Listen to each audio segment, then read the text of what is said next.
سوال: منی، مزی اور ودی میں کیا فرق ہے، اور ان میں سے کس کے خارج ہونے سے غسل اور کس کے خارج ہونے سے وضو ٹوٹتا ہے، اور کس سے کپڑے ناپاک ہو جاتے ہیں، اور ان کا رنگ کیسا ہوتا ہے، پہچان کیسے ہوگی؟ واضح رہے کہ مرد اور عورت کی اگلی شرمگاہ سے پیشاب کے علاوہ 3 قسم کے مادے نکلتے ہیں: منی، مزی اور ودی۔ مرد کی منی گاڑھی اور سفید رنگ کی ہوتی ہے،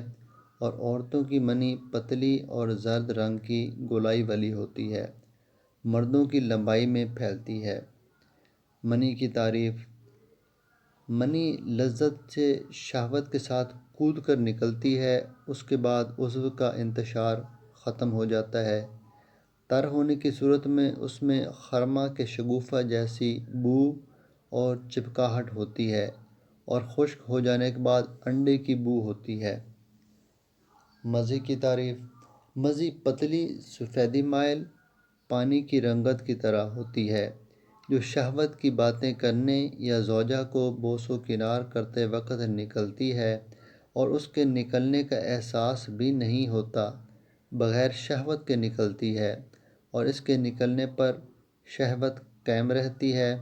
اس میں کمی نہیں آتی بلکہ شہوت میں مزید اضافہ ہو جاتا ہے۔ ودی کی تعریف: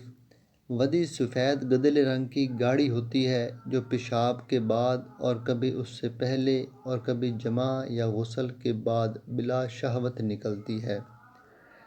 منی کا حکم: منی کے خارج ہونے کے بعد انسان پر غسل کرنا واجب ہو جاتا ہے۔ مزی اور ودی کا حکم: مزی یا ودی نکلنے کی صورت میں وضو ٹوٹ جاتا ہے، ان دونوں سے غسل فرض نہیں ہوتا، البتہ ان کے خروج کے بعد نماز و دیگر عبادات جیسے قرآن مجید کی تلاوت وغیرہ کے لیے وضو کرنا ضروری ہوتا ہے۔ نیز مزی اور ودی نجاست غلیظہ ہے، اور حکم یہ ہے کہ نجاست غلیظہ اگر 1 درہم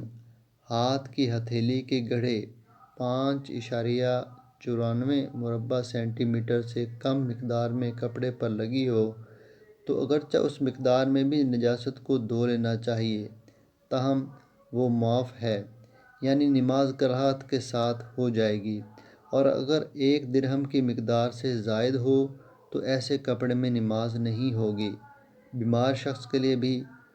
مزی اور ودی کا یہی حکم ہے۔